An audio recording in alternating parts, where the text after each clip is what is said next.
반갑습니다. 예, 안녕하십니까. 부산 동래구 원천동 금정마을 무량사 법천입니다. 부처님 생애를 공부하고 계시는데요. 오늘 35번째 시간입니다. 잠시 후 7시 정각부터 시작하게 되겠습니다. 틴낙한 스님이 쓰신 Old Path and White Cloud, 우리말로 하면 옛길과 흰 구름 이런 뜻인데요. 그것을 우리말로 번역한 붓다처럼이라는 책을 통해서 부처님 생애를 함께 공부하고 계십니다. 지난 1월 19일부터 호정 거사님, 의심을 거사님, 안녕하십니까. 지난 1월 19일부터 약 지금 4달에 걸쳐서 35번째 시간을 하고 있습니다. 2600년 전에 오늘날 인도 대륙 2600년 전에도 인도 대륙은 지금하고 좀 지금의 인도로 생각하시면 좀 곤란할 것 같아요. 2600년 전에는 전 세계에서 아마 가장 그 문명이 발달한 곳이 아니었겠나. 여러 가지 문화적으로나 사상적으로나 그리고 또 이렇게 경제적으로 볼 때도 그리고 정치적으로 볼 때도 여러 가지 측면에서 인도 대륙 당시 2600년 전에 인도 대륙은 가장 살기 좋은 곳이었고 가장 풍요로운 곳이고 가장 어떤 그 사상이 발달한 곳이고 어떤 면에서도 제가 볼 때는 가장 문명이 발달한 곳이다 라고 생각이 됩니다. 비슷한 상황에 놓여 있다고 볼 수 있는 곳은 황하강 유역의 중국 그리고 메소포타미아 문명 티그리스 강과 유프라테스 강이 있는 메소포타미아 지역, 오늘의 중동 지역, 그리고 이제 유럽에는 그리스, 이집트 문명에서 크레타 섬 있는 크노소스 문명을 지나서 그리스 문명이 막 태동할 때였고, 그래서 이 세계 어떤 그 뭐랍니까, 4대 문명지가 다 일찍 좀 발달하긴 합니다만은 그 중에서도 인도 대륙은 가장 또 살기 좋은 곳이 아니었겠나.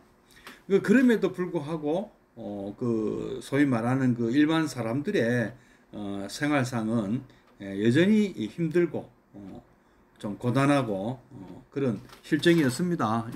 이민 가사님도 어서 오십시오. 중국 같은 경우도 춘추 시대죠. 그때는 공자님이 등장하기 약간 좀 부처님께서 조금 앞섰습니다. 공자님이 등장하던 시기가 임박한데 춘추 시대라 해서 역시 수많은 나라들이 갈라져서 전쟁을 밥 먹듯이 하던 그런 시대였습니다. 그런 시대에 그러나 지구 전체로 볼 때는 그래도 문명이 앞선 곳이죠. 앞에 말씀드린 그 네 군데가요. 그러면 오늘도 우리 부처님 생애를 틴낙한 스님이 쓰신 소설을 가지고 한번 공부를 해보도록 하겠습니다. 그러면 먼저 상기부터 하겠습니다.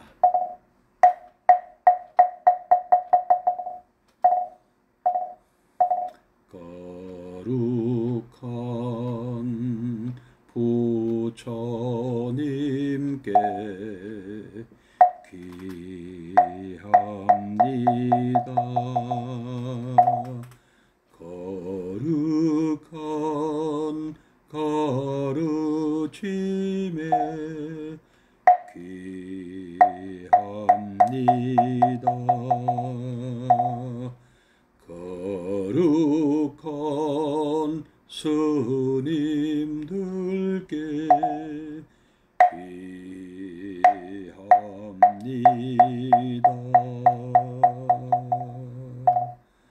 보래지는 아금일신 중측견무진신 현재 선보전 일일 무술에 옴 바람이 옴 바람이 옴 바람이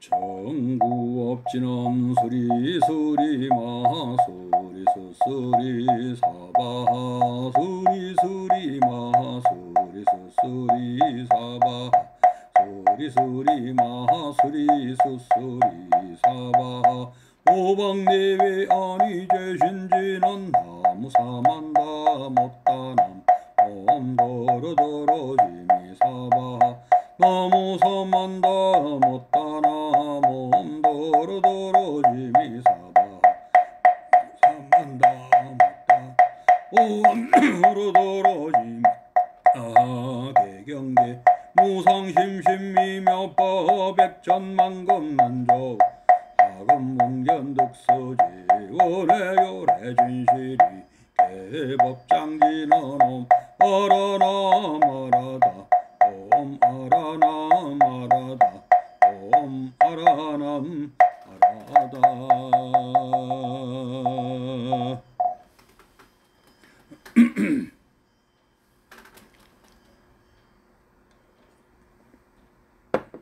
네, 함께 입장해 드리겠습니다.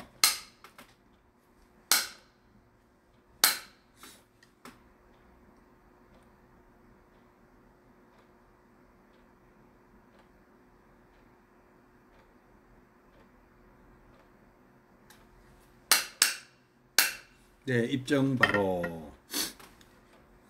네, 2600년 전 인류 문명사의 인도 대륙은 인더스 여러분 그 세계 4대 문명 인더스 문명을 이어받은 겐지스강 유역에 아주 그 철기 문명이 도입되고 막 굉장히 그 산업이 진행되고 어떤 인간들의 의식이 굉장히 깨어나던 그런 시대였습니다. 특히 이 종교 철학적으로 뭐 인도 중국이나 뭐 여타 지역 중동 지역이나 뭐 유일신교가 뭐 이 등장하기 시작했던 뭐 중동 지역 또는 뭐 이 그리스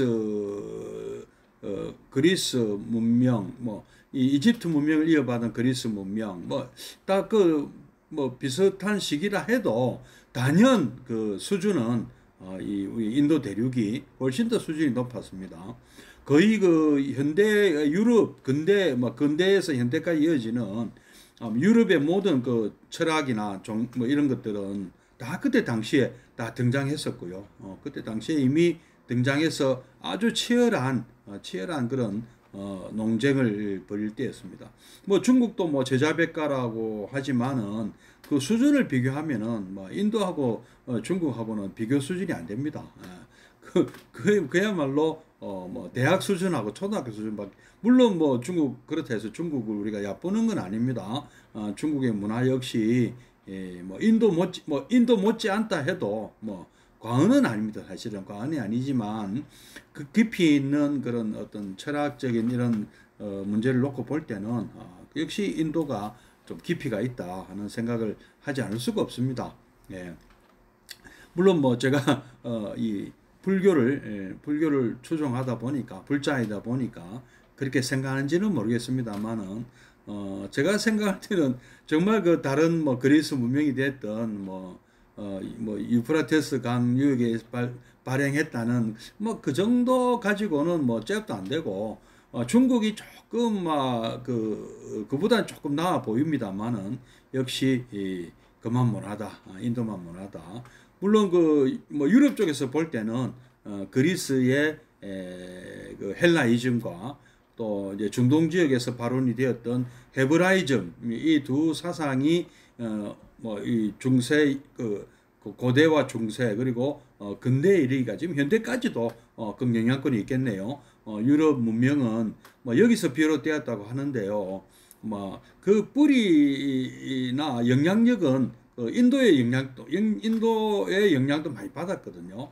뭐 이솝우화 같은 것도 뭐 우리 인도에서 출발한 뭐 브라만교나 불교 설화가 많이 그 이솝우화로 넘어갔습니다. 그래서 그 아라비안 나이트도 뭐 인도 영향을 많이 받았다고 합니다. 뭐 그리고 중국도 당나라 때 이르러서 이 서역으로부터 이 인도 문화가 유입되고 뭐 불교를 비롯한 수많은 어떤 이런 문화들이 도입됨으로 해가지고 당시 당나라 장안이 뭐 세계 수도다 하는 말을 들을 정도로 번창한 것도 인도 문명의 영향을 받았다고 볼 수밖에 없습니다. 그래서 중국이 또 굉장히 그때부터 중국이 오히려 또 좀 그 주도권을 쥐는 듯한 그런 모습을 볼 수 있었거든요. 어쨌든 2600년 전에 인도는 지금 인도하고는 비교가 안 되는 지금 오히려 미국에 가까운 그런 유럽이나 미국에 가까운 그런 선진 문명으로 봐야 하는 것은 전 틀림없지 않느냐 이런 생각이 듭니다. 자, 오늘 또 지난주에 부처님께서 그 가사파 삼형제의 1000명의 제자를 얻으셨죠. 1000명을 제자로 삼게 되었고 그 1000명을 이끌고 드디어 마가다 왕국의 수도인 라자가하로 출발하는 장면까지 공부했습니다. 오늘도 읽어보고 함께 공부하도록 하시겠습니다. 그들이 라자가하 근처에 이르렀을 때 우르벨라 카사파는 카사파 삼형주 중에 형님이죠. 수파티타 사원이 있는 야자나무 숲으로 그들을 인도했다. 야자나무 숲은 수도에서 겨우 3km 밖에 떨어져 있지 않았다. 다음날 아침 비구들은 바루를 챙겨 들고 시내로 탁반하러 나갔다. 그들은 열을 지어 똑바로 앞을 보며 걸었다. 그리고 붓다의 가르침에 따라 부유한 집과 가난한 집을 가리지 않고 문 앞에 멈춰 섰다.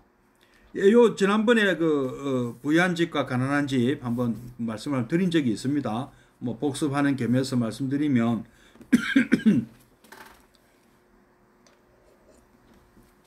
네. 그 가사파 가사파 삼형제 말고 훗날 그 가사파 존자라는 마하 가사파 존자라는 아주 그 두타제일 10대 제자 중에 두타제일 마하 가사파 존자가 있는데요.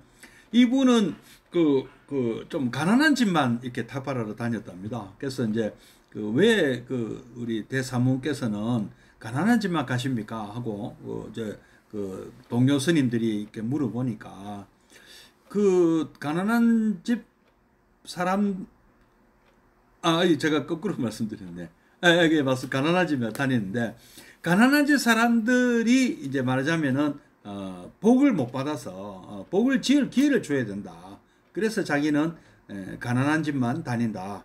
뭐 이렇게 한면 이렇게 수미정보사를 썼죠. 그렇게 얘기했고 또 한 분은 뭐 그 안한존자인지 뭐 하여튼 또 한 분은 이번에는 또 부잣집만 다니셨대요. 그러니까 또 옆에서 이제 왜 그 사무는 우리 대사무께서는 왜 그 부잣집만 가십니까? 이러니까 가난한 집에 또 이렇게 뭐 신세를 신세를 끼치고 싶지 않아서 뭐 한쪽은 이제 가난한 집만 갔다.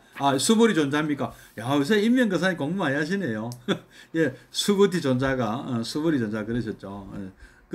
그러니까 그 부처님께서 이제 그 두 제자가 다 일리가 있잖아요. 가난한 집만 가는 것도 일리가 있고 부잣집에 가는 것도 일리가 있다는 거죠. 나름대로. 그래서 이제 그 제자들이 이제 부처님께 그러면 어느 분이 맞습니까? 우리는 가난한 집만 가야 됩니까?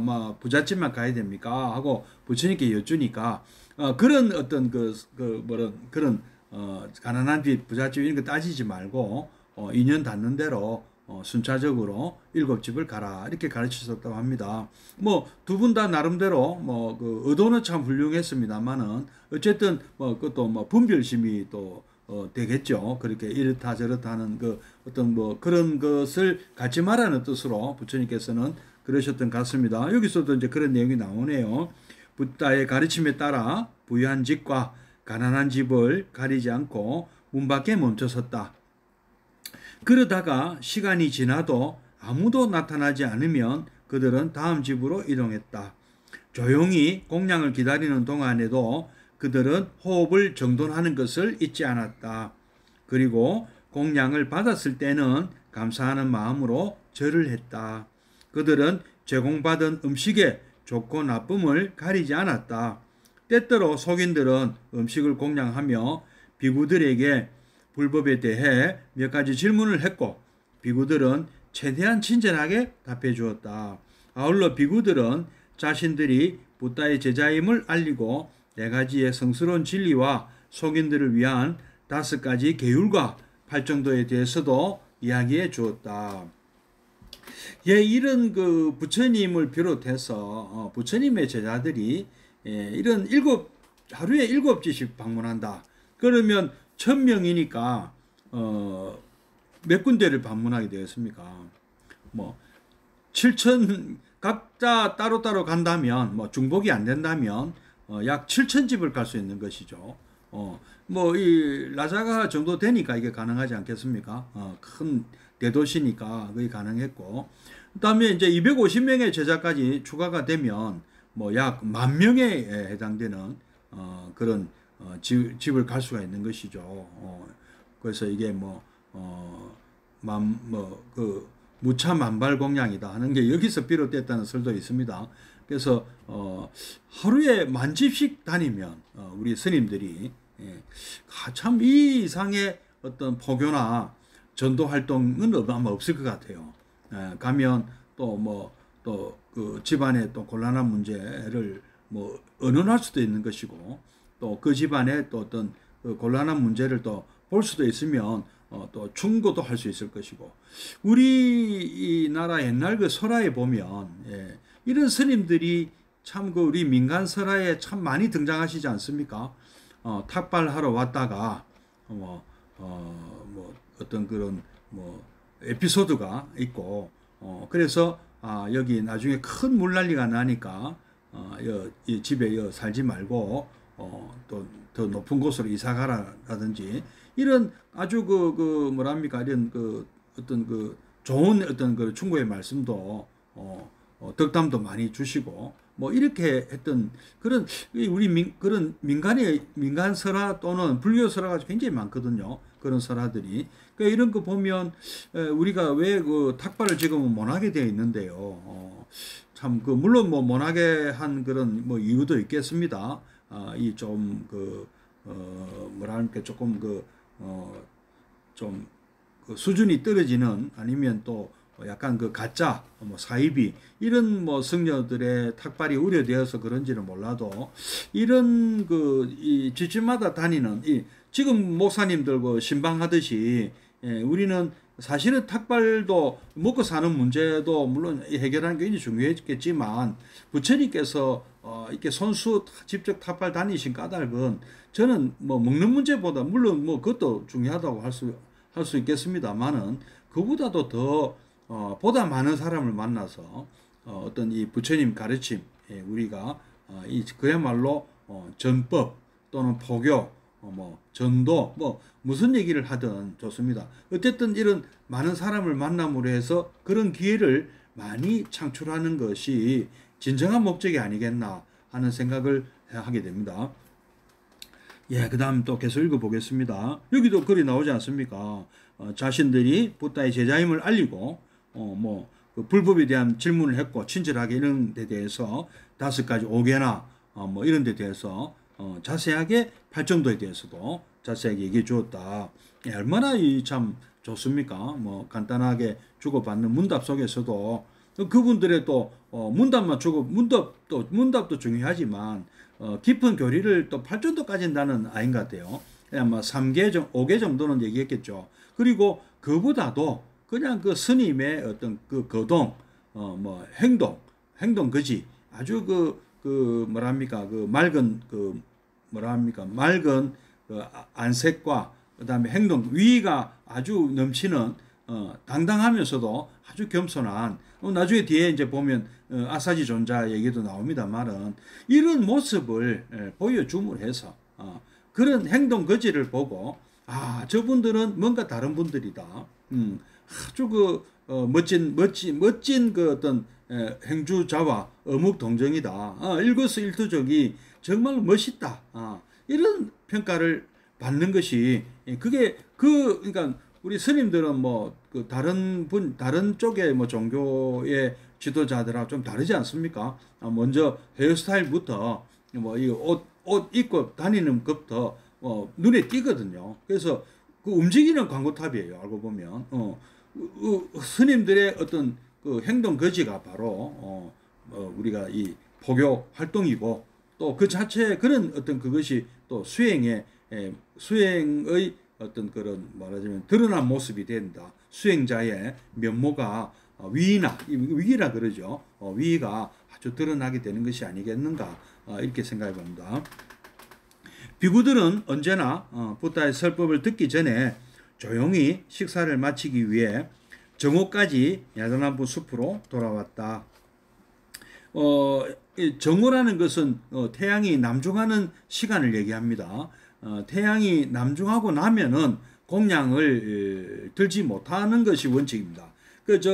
뭐 미얀마 갔을 때 뭐 그런 어떤 이 조각이 있더라고요. 그 스님의 모습이 이렇게 형상이 조각이 되어 있는데 이렇게 바루를 들고 이렇게 뭐 태양 쪽을 보시더라고. 태양이 남중했나 안 했나 그 확인하는 그런 장면이랍니다. 그래서 남중 해버리면 그때부터는 공양을 못 하니까 그 전에 남중하기 전에 그러니까 정각 12시 우리나라 같은 경우는 정각 12시가 아닙니다. 우리나라는 남중하는 시간이 대략 12시 반이라고 합니다. 표준시는 12시지만 우리가 실제로 남중하는 시간은 일본 동경 표준시보다 약간 30분 정도 떨어져 있는 거리가 있기 때문에 우리나라의 남중 시간은 12시 반이 되겠습니다. 예. 그래서 우리나라의 사시는 엄밀히 얘기하면 10시 반부터 12시 반이라고 할 수 있습니다. 예. 오후와 저녁 시간은 명상을 실천하도록 정해져 있었다. 그래서 점심시간이 지나면 도시에 있는 어느 누구도 선황색 가사를 입은 비구들을 볼 수 없었다. 예, 오전도 더 이전에 다녀죠. 11시 적어도 그 탁발한 공양물을 가지고 그 본처로 돌아가서 거기서 또 공양까지 해야 되니까 이동 시간까지 다 따지면 최하 10시 아마 대략 10시에서 11시 이후에는 스님들을 볼 수 없는 거죠. 그 이전에 본처로 돌아가서 환지 본처 해가지고 공양을 다 12시까지 공양을 다 해야 되기 때문에 한 뭐 10시나 늦어도 11시 이후에는 뭐 볼 수 없다고 봐야 됩니다. 예.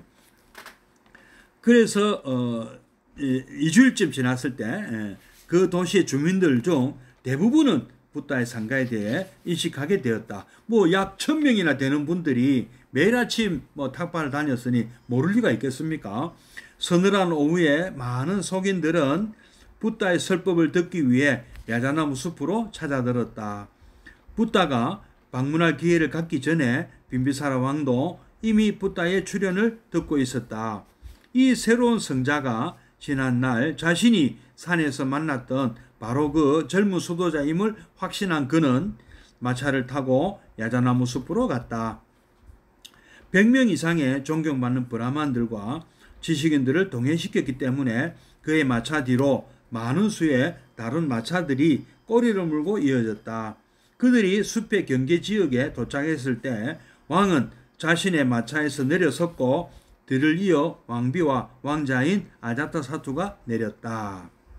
예, 많은 속인들이 부처님 설법을 듣기 위해서 찾아왔다. 이 말씀은 뭡니까? 우리 스님들이 그렇게 1000명이 구석구석 다니면서 우리는 누구의 제자입니다. 그분은 이런 말씀을 하십니다. 우리는 뭐 간단한 몇 마디만 그 자세한 말씀은 직접 며칠 날 무슨 요일 날 우리가 부처님 설법이 제가자를 위한 설법이 있습니다. 들으러 오십시오. 이렇게 그 홍보도 됐을 것이고, 예. 그러면 그때는 문자도 없었을 것이고 전화도 없었고 무슨 이런 그런 것이 아니 이 탁발 자체가 하나의 그 매스 미디어였을 것이다. 매스컴이었을 것이다. 예, 그런 생각이 드는 거죠.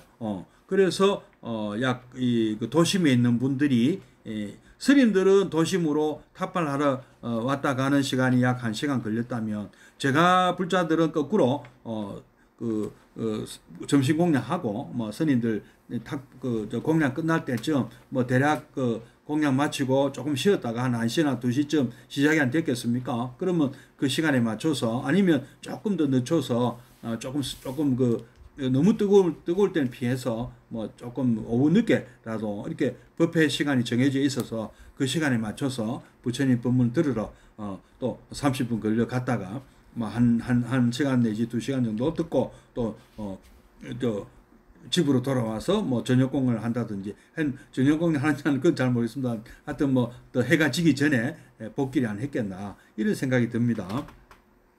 그리고 이 부처님은 또 굉장히 좀 이런 거 보면 전략적이시다 하는 생각이 들어요.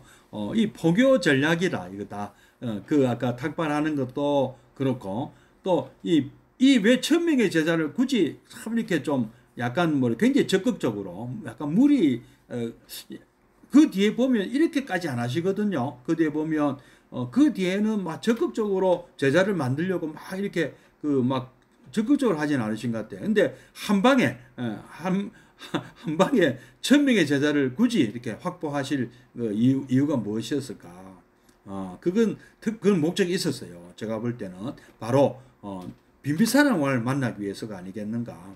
왕을 만나러 가려면 제자가 한 1000명 정도는 돼야 좀 이렇게 뭐랄까 왕과 이제 말하자면은 물론 그래 안 해도 뭐 부처님께서 왕에게 뭐 꿀릴 까닭은 없습니다만은 그래도 왕의 체면도 있습니다. 왕의 체면도 살려줄 겸 그리고 누가 봐도 빈비사라 왕이 맨발로 만나러 나올 정도 돼야 된다는 거죠. 그 전에 그 옛날에 제가 어떤 책에 읽은 내용인데요. 신라 시대 때 아주 그 유명한 옛날에는 국사, 뭐 왕사 이렇게 불리는 스님들이 있었어요. 신라라는 통일신라 시대인데요. 신라가 불교 국가이기 때문에 뭐 국교라는 개념은 있었는지 모르겠습니다. 그래도 뭐 그 신라의 임금들은 진흥왕 때부터 스스로 법흥왕 뭐 다 보면 스스로를 전륜성왕이라고 칭하고 그리고 자신이 다스리는 신라를 불국토로 만드는 그런 어떤 그 사명감이 있었다고 합니다. 그래서 불구사라는 것도 바로 그런 어떤 신라 사람들의 어떤 그 국정 철학에서 나온 절이거든요. 그런데 어쨌든 그랬기 때문에 그 임금님의 어떤 자문력 맡은 그런 스님들이 꼭 계시다. 그래서 그 스님들은 국사, 그러니까 나라의 스승이다. 또는 왕사, 임금님의 스승이다. 이런 스님들이 계셨다는 거죠. 그래서 어떤 임금님이 마치 빈비사라 왕이나 파세나디 왕이 부처님께 뭐 이런 저런 국사에 대한 관한 일을 의논도 하셨거든요. 뭐 그 대부분 아자타사투 왕도 그 바이살리 공화국의 뭐 문제로 부처님에게 자문도 구하고 이런 장면들이 경전에 많이 나오거든요. 마치 그런 식으로 그런 본을 따서 신라의 왕들도 아주 고명한 스님들을 왕사 또는 국사로 모셨습니다. 그래서 어느 날 이 왕사 스님이 임금님을 만나 뵙고 이제 궁궐에서 나왔어요. 말을 타고 그러니까 임금님을 만나러 이제 가야 되기 때문에 뭐 터덜터덜 뭐 걸어갈 수는 없잖아요.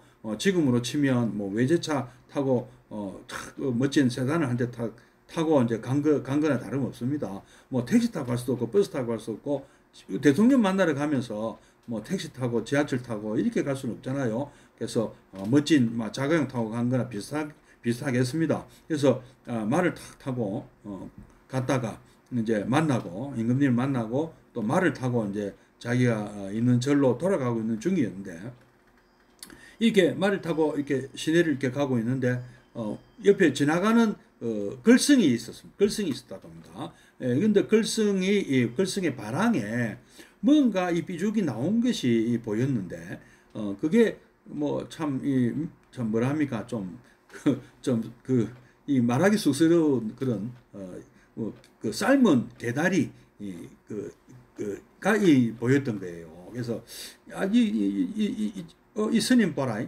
이거 아니 왜 삶은 그 개고기를 바람 속에 넣어 다니냐 하고 그 이 스님을 불러서 물어봤어요.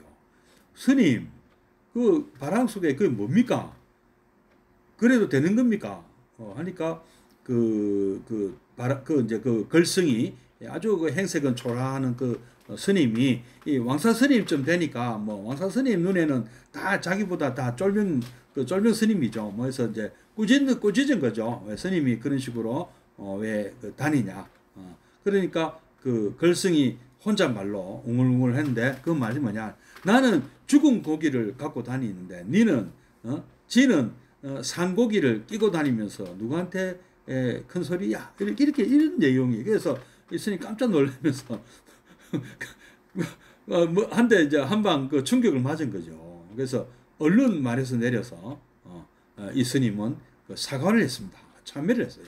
그 스님 제가 그 높은 스님을 몰라봤습니다. 제가 이 산고기를 끼고 다니는 뭐 까닭이 있습니다. 그 임금님을 만나러 가려면 임금님이 급히 부르시는데 제가 이렇게 천천히 걸어갈 수는 없지 않습니까? 그래서 시간도 절약할 겸 해서 제가 이렇게 뭐 말을 타고 다녔습니다. 예.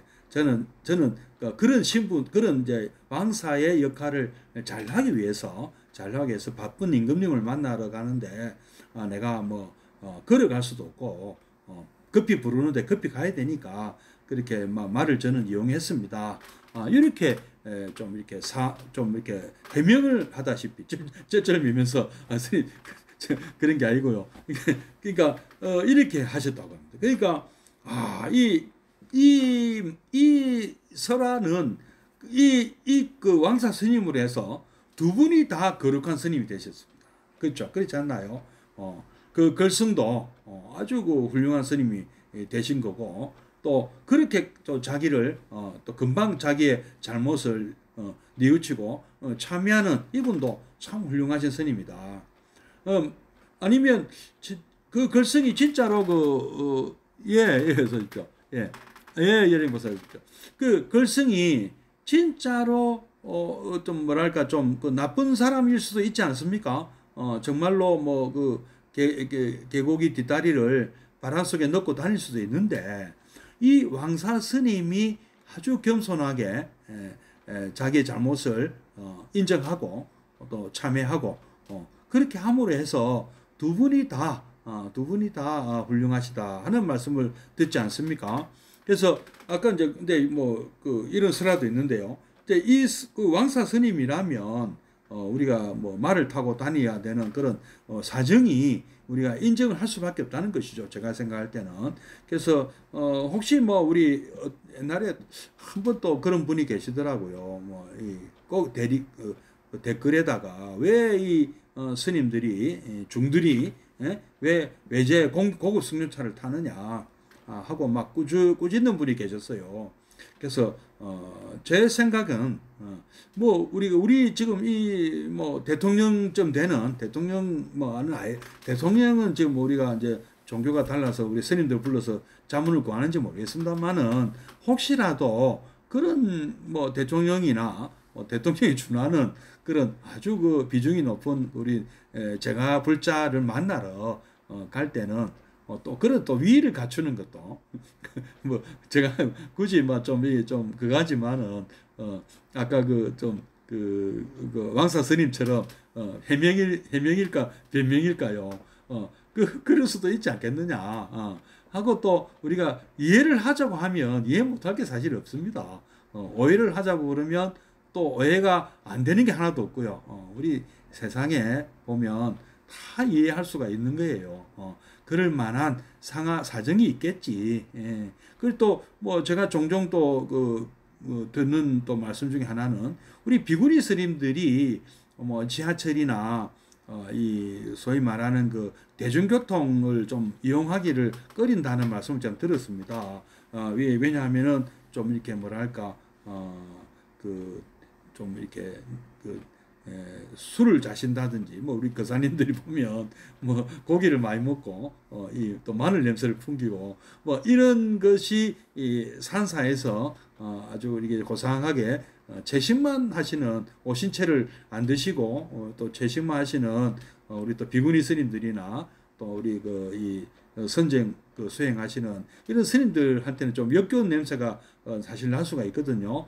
대중교통 수단에서요. 그래서 또 뭐 자가용을 타고 다닌다 하는 분도 제가 또 한번 그런 얘기도 한번 들은 적이 있어요. 그래서 그분 어찌됐든 어떤 사정이든 스님이 꼭 뭐 외제차를 타는 것이 잘못됐다는 그런 생각보다는 다 그분 나름대로 바쁜 일정을 소화하기 위해서 또는 뭐 위험한 그런 경차보다는 좀 안전하게 다니고 싶어서 뭐 좋은 차를 탄다 하는 것도 이해하려면 이해할 수 있지 않느냐. 저는 뭐 차가 없으면 저는 차도 없고 운전도 안 합니다만은 저는 그렇더라도 저는 또 제 사정이 있으니까 그렇게 하는 것이고 그분들은 또 그분들 사정이 있지 않느냐는 말씀입니다. 그래서 우리가 우리 스님들 문제가 아니고요. 누구라도 우리가 좋은 아파트 살든 큰 집에 살든 작은 집에 살든 다 자기 각자의 형편대로 자기 각자의 어떤 능력대로 또 그 사정대로 뭐 그냥 왜 꼭 그 서울에 가서 살아야 되느냐, 그 비싼 강남에 왜 살아야 되느냐, 그 비싼 그 주택 굉장히 사실은 거주 비용이 많이 드는 셈 아닙니까? 뭐 투자 목적이든 뭐 무슨 목적이든 자녀 교육을 목적으로 하든 또 그 어떤 그 사업을 목적으로 하든 또 그만한 또 다 사정이 있는 것이고 또 누군가는 또 반대로 아주 사람이 아무도 안 사는 뭐 자연인 비슷하게 산속에 사는 것도 다 그분들 나름대로 사정이 있는 것이다. 우리가 이렇게 우리 한번 이해를 하려고 하면은 이해 못할 게 없다. 그리고 그분들도 한 말씀을 한번 들어보면 다 사정이 다 있어요. 남모르 사정이 있고. 예. 스님들도 보면 다 출가한 사정이 있지 않습니까? 뭐 우리가 그걸 묻는 것은 예의가 아니기 때문에 출가 동기에 대해서는 뭐 우리가 묻지 않습니다. 가급적이면 안 묻는 게 또 예의고요. 그리고 그저 뭐 출가를 어떤 사연으로 하셨던 어떤 거룩하게 그냥 이 성교 생활, 우리 스님 생활 잘 해주십시오 하고 우리 불자님들은 그렇게 좀 빌어주셨으면 좋겠습니다. 예. 자, 또 빈비사랑 이제 빈비사랑을 왜 이렇게 우리 부처님이 천명의 제자를 참 거느리고 갔는가 하는 좀 그런 측면에서 한번 제가 생각해봤습니다. 빈비사라 왕의 도착 소식을 전해들은 붓다는 우르벨라 카사파와 함께 몸소 그를 맞으러 나갔다. 그동안 비구들은 자리를 잡고 빙둘 앉아서 붓다의 설법이 시작되길 기다렸다. 붓다는 왕과 왕비와 왕자 그리고 그의 일행인 다른 손님들에게도 앉으라고 권했다. 빈비사라 왕은 붓다에게 함께 온 많은 사람들을 소개했다. 그들은 대부분 베타에 정통한 학자들이거나 그 밖에 다양한 학파의 학자들이었다. 당시 그 빈비사라 왕은 뭐 오늘날 우리가 배우는 육사회도 이런 분들에게도 지원을 아끼지 않았어요. 어떤 그 종파든 종교 철학이든 이 종교 지도자들에 대한 여우는 아마 유사 이래 이런 분이 아마 없었던 것 같아요. 이 모든 종교에 뭐 다 지원한다는 건 참 어려운 일입니다. 예. 뭐 불교면 불교, 뭐 기독교면 기독교, 이슬람교면 이슬람교. 특히 그 기독교나 이슬람교 쪽은 이게 강하지 않습니까? 뭐 일신교이기 때문에 굉장히 배타적일 수밖에 없거든요. 이런 신앙을 가진 만약에 또 정치 지도자가 등장했다면 완전히 뭐 몰아가는 거죠. 한쪽으로 뭐 전부 다 기독교 교회 다니라, 전부 다 그 모스크의 이슬람식으로 하라 이런 식으로 가기가 쉬운데요. 하여튼 그 빈비사라 왕은 굉장히 좀 독특한 군주였고 마가다 왕국이 이렇게 큰 조그만 나라에서 큰 나라로 성장하게 된 배경은 바로 이런 그 종교의 자유가 보장되었기 때문이 아닌가 하는 생각도 듭니다. 지금의 어떻습니까? 미국 같은 나라도 물론 바탕은 청교도가 바탕입니다만은 대외적으로는 종교의 자유가 그 헌법에 보장이 되어 있거든요. 왜냐하면은 전 세계에서 수많은 이민들을 받아들이는 나라이기 때문에 물론 뭐 청교도 기독교를 믿는 사람들이 대부분이었어. 처음에 초창기에 그랬습니다만은 어쨌든 그 유럽 대륙에서 이 가톨릭의 박해를 받고 온 사람들이 많았기 때문에 어떤 그런 면에서 보면 종교의 자유를 아주 절실하게 원했던 사람들이 온 거거든요. 그런 면에서 이 종교의 자유가 미국에서는 종교의 자유가 헌법에 명시되어 있습니다. 그래서 그래 이런 각종 종교가 뭐 자유롭게 활동을 하고 있는 그것이 바로 이 미국이라는 큰 나라가 또 이렇게 성장하게 된 그 배경 중에 하나거든요. 자산이고 뭐 당시 이 마가다 왕국도 저는 그런 그래서 제가 마가다 왕국의 라자가하가 오늘날의 뉴욕하고 너무 닮았다. 이런 자유가 보장되어 있기 때문에 수많은 전문가들 각종 분야의 최고 전문가들이 모이는 곳이다. 예. 그런 것을 우리나라 좀 배우면 좋겠어요. 우리나라도 좀 더 우리가 폐쇄적으로 우리나라는 북한은 한번 보십시오. 굉장히 폐쇄적이고 우리 대한민국은 굉장히 좀 개방적이지 않습니까? 많은 문호가 외국인들에게도 연려가 있고 외국 문물을 받아들이는데 우리가 굉장히 우리는 개방적이다. 그래서 우리가 훨씬 더 발전하고 있는 게 아닌가 하는 생각도 한번 생각이 들고 있습니다. 들게 되네요. 예. 그들 대부분은 우르벨라 카사파의 이름을 들어본 적이 있었다. 뭐 1000명의 제자 그 이상을 거느린 분이 아마 없었을 거예요. 그러니까 부처님이 우르벨라 카사파를 이렇게 이 카사파 삼형제를 설득한 그 가닥이 바로 여기 있는 겁니다. 그리고 더러는 예전에 그를 만난 적도 있었다. 예. 하지만 아무도 붓다에 대해서는 들어본 적이 없었다. 그들은 붓다가 카사파보다 훨씬 더 나이가 아래인데도 불구하고 카사파가 너무나도 공손하게 붓다를 대하는 것을 보고는 놀랐다. 예, 붓다는 우리 아시다시피 이제 35이죠. 이때 뭐 깨달음 얻은 지 얼마 안 되셨으니까 뭐 35 아니면 36이라 본다면 이 우르벨라 카사파는 70이 훨씬 넘었습니다. 막 주정컨대. 예, 그러니까 거의 뭐 아버님 뻘이죠. 예. 그들은 붓다가 카사파의 제자인지 뭐 아니면 카사파가 붓다의 제자인지 알 수가 없어서 서로 수군거렸다. 그들의 혼동을 알아챈 우르벨라 카사파는 일어나서 붓다에게 다가갔다. 그는 합장을 하고서 또렷하고 공손하게 말했다. 깨달음을 이루신 분이시여, 이 세상 그 무엇보다 소중한 저의 스승이시여, 저 우르벨라 카사파는 당신의 제자입니다. 당신께 저의 가장 깊은 존경을 표할 수 있도록 허락하소서. 그리고 그는 붓다 앞에 3번 절했다. 붓다는 카사파를 일으켜 세우고는 그의 옆에 앉도록 했다. 이제 브라만들 사이에서는 더 이상의 수군거림이 새어나오지 않았다. 그들은 또한 진지하게 경의를 표하며 엄숙하게 앉아있는 선앙색 가사를 입은 1000명의 비구들을 봄으로써 그에 대한 존경심이 더욱 커짐을 느꼈다. 예, 당시 이 인도 문명권, 인도가 위대한 나라라는 것이 바로 이 점입니다. 예, 스승도 제자가 되고 제자가 스승이 될 수도 있는 나라. 그 토론으로 설법이 되면, 예, 제자가 자기보다 더 뛰어나면 스승이 나이가 많건 학식이 학벌이고 나이고 다 떠나서 제자가 될 수 있다는 거. 예. 자기보다 더 뛰어난 분이다 하면 나이가 젊었더라도 고개 숙이고 절까지 하고 내가 그대에게 내가 제자가 되고 내가 배우겠습니다. 배움을 청하는 것. 예, 이게 진정한 구도자의 모습이죠. 예. 나이 많다고 갑질하고 범람 많다고 갑질하고 계급 높다고 갑질하고 재산 많다고 갑질하고 직급이 높다 예? 선배다.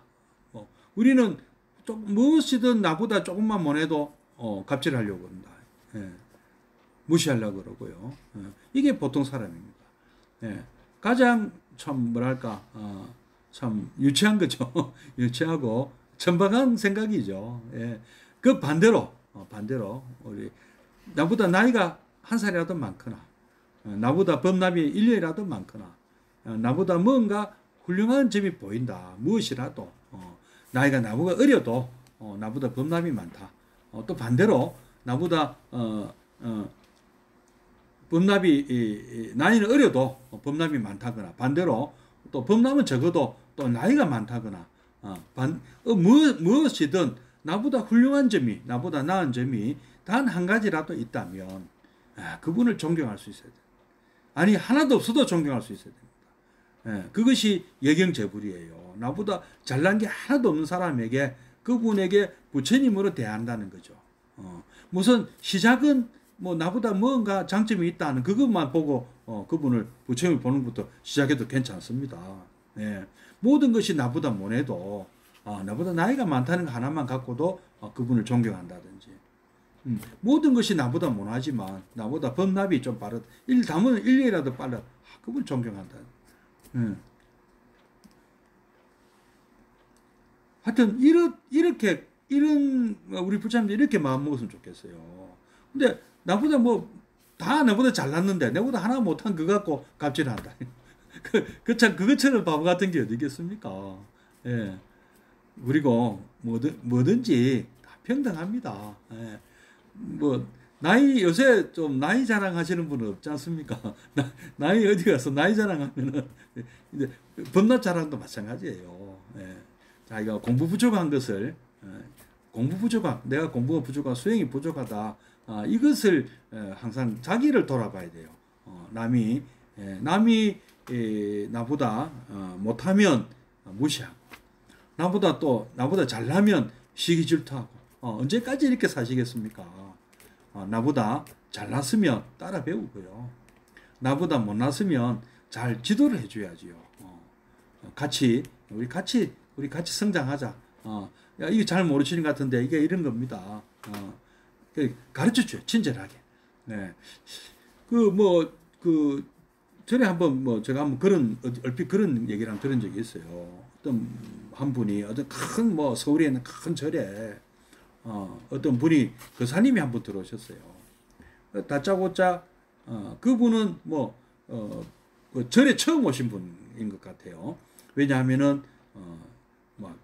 그 일주문 탁 들어서 가지고 대웅전 그 앞문을 확 열고 들어가가지고 그 스님이 앉는 그 좌복에 탁 앉아서 절도 안 하고 앉아가지고 부처님을 탁 노려보더라고요. 그래서 그 법당보살님이 깜짝 놀래가지고 이 지금 무슨 이 무리한 행동이냐고 여기는 스님이 앉는 자리다. 여기 앉으면 안 된다. 막 꾸짖어. 예. 그래서 그 양복쟁이 그 거사님은 굉장히 이제 당황했어요. 자기는 몰랐다 이라. 자기는 몰랐고 사정을 알고 보니까 자기 사업을 하는데 자기는 바빠서 외국도 다니고 사업한다 바빠서 절에는 못 왔는데 보살님이 부인이 대신에 이 절에 열심히 다닌 걸로 알고 있다. 자기는. 근데 자기가 좀 이렇게 사업에 좀 이렇게 안 풀려가지고 너무 답답해가지고 내가 왜 이 절에 보시도 많이 하고 내가 우리 부인을 통해서 이 공덕을 많이 지었다고 생각하고 있는데 왜 내가 일이 안 풀리는지 모르겠다 하고 오늘 부처님한테 따지러 왔다. 그렇게 따지면 해결이 되는지 모르겠으나 어쨌든 그 거사님은 그 절에 한 번도 이 절이란 곳을 온 적이 없는 그런 오로지 그 사업밖에 모르는 분이었어요. 근데 그렇게 무한하게 다시는 절에 오고 싶지 않고로 그렇게 만들어서 되겠습니까? 예, 아무리 모른다. 보면 몰라요. 몰라서 그러는 거를. 예. 그리고 얼마나 속이 상했으면 그렇게 하겠나. 예. 그래서 조용하게 내버려 두고 있다가 조금 이렇게 조용하게 다가가서 혹시 무슨 고민거리가 있으십니까? 우리 불자님들은 이렇게 좀 해줬으면 좋겠어요. 우리 주지 스님께서 한번 차 한잔 하시면서 한번 상담을 한번 해보시면 어떻겠습니까? 예. 그 법당보살님이라면 그렇게 하셨어야죠. 예. 그걸 뭐 어간에 앉느냐고, 왜 정문으로 들어오느냐고, 그 오른발, 왼발, 왜 오른발, 그런 게 중요합니까? 그런 게 중요 안 합니다. 정말 우리 스님을 위하고, 정말 저를 위하고, 정말 우리 불교를 위한다면, 그렇게 무식하게 우리가 볼 때는 이해가 안 되잖아요. 어떻게 저럴 수가 그러나 모르면 그럴 수 있는 거예요. 어간으로 들어오든 부처님 자리에 부처님 불상 치워놓고 거기에 앉아 있든 다 그럴 만한 그 이유가 있을 것이다. 불만 안 지르면 그 사람이 도둑질 하러 온 거나 훼손을 하러 온 거, 그건 조심해야죠. 그런 사람 같으면 얼른 신고를 하고 비상체계 동원을 해야 되는데, 그런 게 아니고 그냥 그 자복에 앉아서 이렇게 부처님한테 하소연하러 온 분 아니에요. 그죠? 물론 그거를 얼른 판단을 물론 잘해야죠. 그래서 무조건 꾸짖는 거는 그거는 아니다 싶어요. 그건 잘못됐다고 봅니다. 예, 그래서 조용히 타일러야 돼. 그렇게 하시고, 다음에는 여기 앉지 마세요. 여기는 스님이 앉는 자리입니다. 그리고 이 문도 다니는 문이 아닙니다. 이 문은. 그리고 옆문으로 다니셔야 됩니다. 점잖게 가르쳐 주셔야죠. 예, 우리는 이게 우리가 선배님의 태도입니다. 하루라도 우리가 나이가 더 많은 사람의 태도고, 하루라도 더 그 절에 오래 다닌 분의 어떤 자세가 되어야 된다. 예.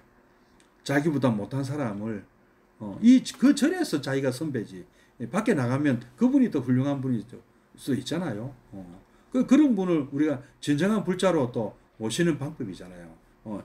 나중에 우리 아사지 존자 얘기도 나오고, 우리는 그런 우리는 불자가 되어야 된다. 스님들도 마찬가지겠지만은 우리 불자님들도 아이고 보살님은 도대체 보살님이라는 것도 모르는 다른 어떤 다른 종교 믿는 분들, 아니면 무교이든 이런 분들이 우리 보살님들이나 불자님들을 보고, 아유 뭐 하시는 분인데 이렇게 참 인품이 넉넉하시고 훌륭하십니까? 위라는 단어를 용어를 잘 안 써요. 밖에서는 도대체 무슨 일을 하시는 분입니까? 예. 그때 그렇게 자랑스럽게, 그때는 자랑스럽게 얘기할 때, 저 무량사에 다닙니다. 저 조계사에 다닙니다. 예. 저 송강사 다닙니다. 예. 저 법무사 다닙니다. 예. 저 통도사 다닙니다. 근데 자신 있게 답할 수 있어야죠. 예. 자, 계속 또 읽어보겠습니다.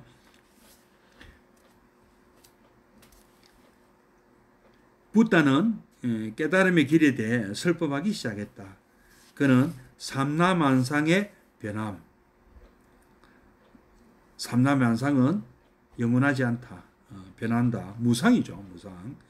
홀로 존재하지 못함. 홀로 존재하지 못한다. 무언가 서로가 서로를 의지하여 존재한다. 연기죠. 연기의 본질에 대해서 설법했다.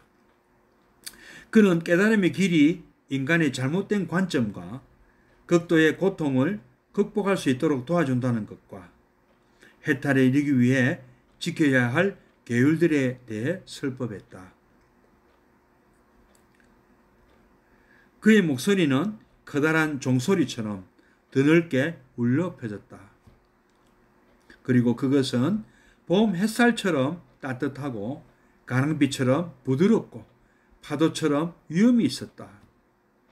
1000명 이상의 사람들이 한데 모여 있었지만 한 사람의 흐트러짐도 없이 모두들 숨소리를 죽이고 그의 설법을 경청했다.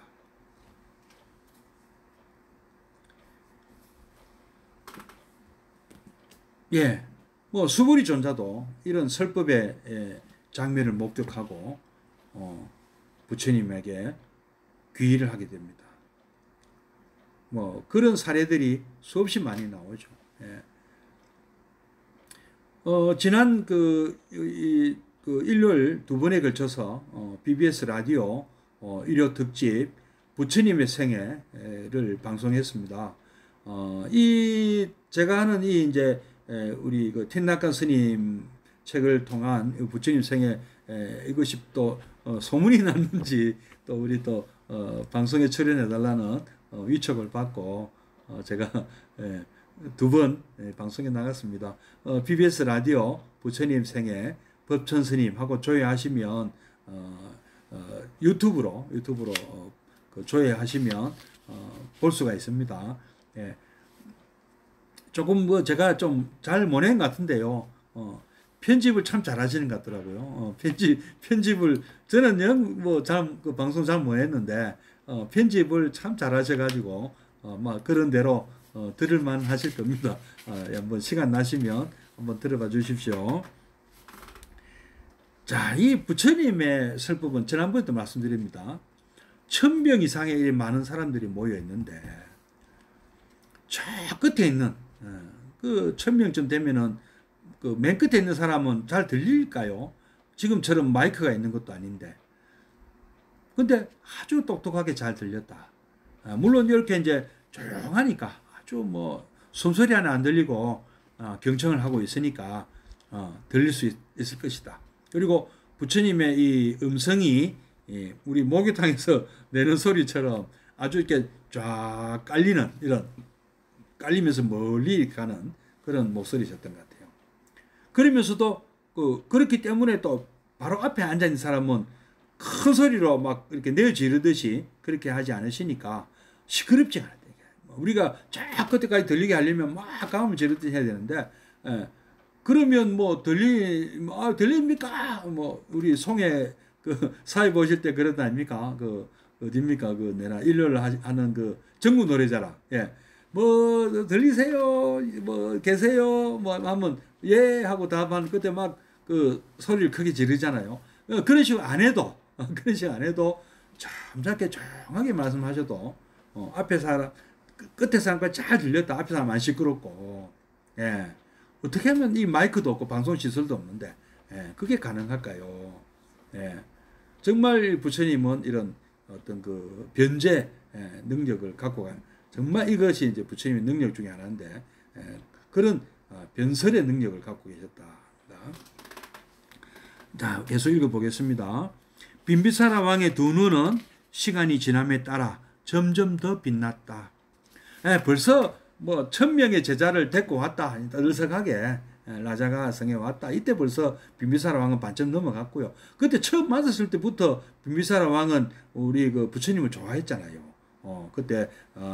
그때는 그냥 출가 수행자, 그냥 아직 우리가 깨달음 얻기도 전이었는데부터 벌써 그때도 좋아했는데 뭐 그리고 깨달았다는 그 소문이 벌써 1000명이 이렇게 막 라자가로 오고 있다는 소문을 벌써 들으셨을 것이고 그 다음에 이어서 뭐 딱 이 엄숙하게 다 이 뭐 사람들이 이렇게 그 앉아 있는 그 모습을 보고도 또 반했고 아니면 감동했고 그 다음에 또 설법까지 들었으니까 이 뭐 넘어갈 수밖에 없습니다. 예, 그는 부다의 설법에 마음이 활짝 열리는 것을 느꼈다. 내용도 중요하다는 거죠. 내용도 부처님의 그 권위도 아주 뛰어났고 그리고 그 내용도 아주 논리가 탁탁 맞고 로고스라 그러죠. 로고스 딱 논리가 맞았고 그 다음에 뭐까지 줬다? 감동까지 줬다. 페이소스라 그러죠. 페이소스까지 다 갖췄다. 삼박자가 다 맞았다. 권위와 논리와 감동 이게 세 가지가 설득의 3요소인데 이것을 다 갖췄다는 거죠. 그의 얼굴에 환한 미소가 떠올랐다. 붓다가 설법을 마쳤을 때 빈비사라 왕은 자리에서 일어나 합장한 후 말했다. 성자시여, 어렸을 때부터 나에게는 5가지 소원이 있었습니다. 나는 지금 그것을 모두 이루었습니다. 첫 번째 소원은 대관식을 치르고 왕이 되는 것이었습니다. 그것은 이미 이루어졌습니다. 두 번째 소원은 이 생애에서 깨달음을 이룬 스승을 만나는 것이었습니다. 그것도 또한 이루어졌습니다.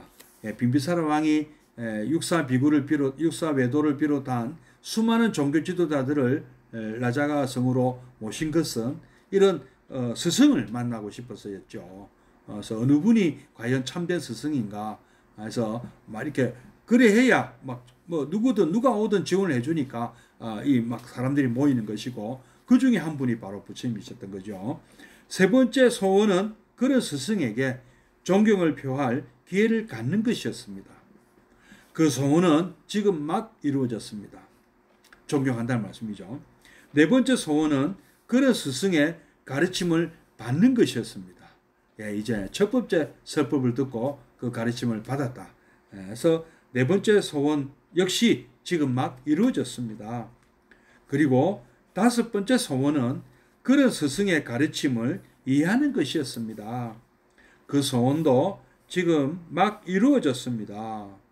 또 다른 설에는 자기가 다스리는 그 나라의 수많은 사람들이 또 이 참된 가르침으로 어떤 참 행보로 뭐 행복했으면 좋겠다 이런 얘기인데 이거는 조금 약간 다르게 말씀하시네요. 당신의 경이로운 가르침 덕분에 비로소 나는 깨달음의 길로 들어서게 된 것입니다. 성자시여 나를 당신의 속가 제자로서 받아주십시오. 일국의 왕 그것도 뭐 조금 시시한 작은 나라의 왕이 아니고 당시 2600년 전 인도 문명권 겐지스강 유역에 있는 200개 나라 중에서도 가장 강한 나라 두 나라 중에 한 나라 그 마가다 왕국의 빈비사라 왕이 부처님께 속가 제조를 받아주십시오. 참 역사가 또 새로운 역사가 쓰여지는 것이죠. 부처님은 전류성황에 되는 길을 뭐 포기하시고 붓다가 되는 길을 선택하셨습니다만은 또 이런 그 어떤 속가에 세속에 군주를 교화함으로 해가지고 얻는 이익이 얼마나 많겠습니까? 군주가 만약에 포악하면 참 아무리 그 밑에 사람들을 다스린다, 교화시킨다 해도 아무 소용이 없지 않습니까? 실제로 우리 뭐 중국이나 우리나라 역사를 한번 보십시오. 뭐 다른 나라 뭐 떼놓고도요. 이 황제나 왕이 이 불교를 탄압하고 배척하면 엄청난 우리는 피해를 입고 정말 고생을 무지하게 합니다. 그러나 황제나 임금이 또 이 불교를 믿는 분이 또 만난다면 또 도움도 많이 받는 데다가 훨씬 그 전법이나 이 수행에 굉장히 많은 도움을 받지 않습니까? 그래서 이런 임금님들을 정말 잘 이렇게 제도를 할 필요가 부처님께서 이걸 빨리 파악하신 거죠. 그래서 1000명의 제도를 먼저 딱 만들어서 딱 빈비사람을 만난 것이죠. 붓다는 미소 지으며 그를 받아들였다. 왕은 붓다에게 오는 보름날 그와 1000명의 제자들 모두를 궁전에 초대해 식사를 대접할 수 있게 허락해 줄 것을 청했다. 붓다는 기꺼이 그의 요청을 받아들였다. 자, 이제 빈비사라 왕이 부처님을 찾아왔고 이제 다음에는 이제 궁전으로 우리 부처님과 부처님 제자들이 또 궁전으로 찾아가게 됩니다. 뭐 사시불공이라는 것이 이제 궁전에 가서 하는 행사를 우리가 재현하는 것이죠. 한번 또 이거는 내일 또 한번 말씀을 또 들어보도록 하겠습니다. 또 내일 뵙겠습니다. 잠시 입장에 들겠습니다.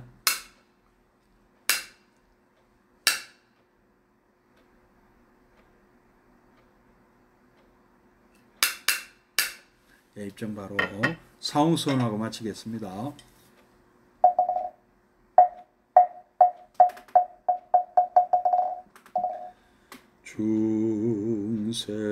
중생을 다 건지오리다 번뇌를 다 끊으오리다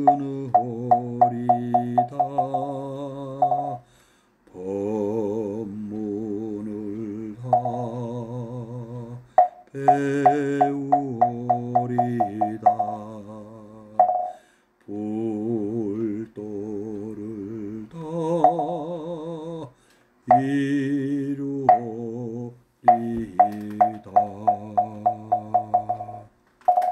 성불하십시오. 내일 뵙겠습니다.